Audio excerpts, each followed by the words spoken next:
Leviticus chapter 10. Aaron's sons Nadab and Abihu took their censers, put fire in them, and added incense. And they offered unauthorized fire before the Lord, contrary to his command. So fire came out from the presence of the Lord and consumed them, and they died before the Lord. Moses then said to Aaron, "This is what the Lord spoke of when he said, 'Among those who approach me, I will be proved holy. In the sight of all the people, I will be honored.'"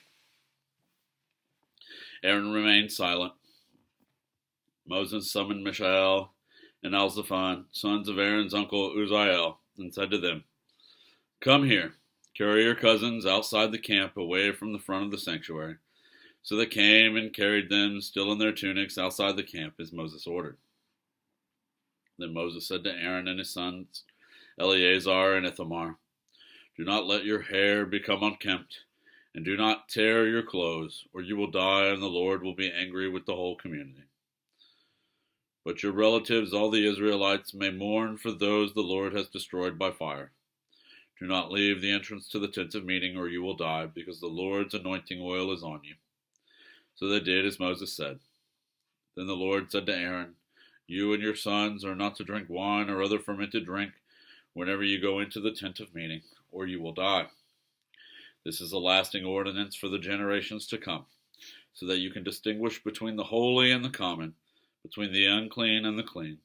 And so you can teach the Israelites all the decrees the Lord has given them through Moses."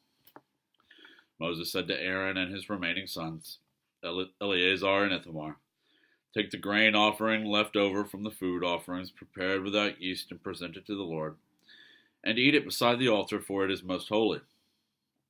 Eat it in the sanctuary area, because it is your share and your son's share of the food offerings presented to the Lord, for so I have been commanded. But you and your sons and your daughters may eat the breast that was waved and the thigh that was presented. Eat them in a ceremonially clean place that have been given to you and your children as your share of the Israelites' fellowship offerings. The thigh that was presented and the breast that was waved must be brought with the fat portions of the food offerings to be waved before the Lord as a wave offering. This will be the perpetual share for you and your children, as the Lord has commanded." When Moses inquired about the goat of the sin offering and found that it had been burned up, he was angry with Eleazar and Ithamar, Aaron's remaining sons, and asked, "Why didn't you eat the sin offering in the sanctuary area? It is most holy. It was given to you to take away the guilt of the community by making atonement for them before the Lord. Since its blood was not taken into the holy place, you should have eaten the goat in the sanctuary area, as I commanded."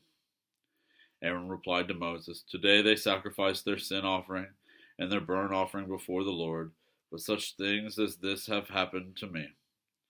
Would the Lord have been pleased if I had eaten the sin offering today?" When Moses heard this, he was satisfied.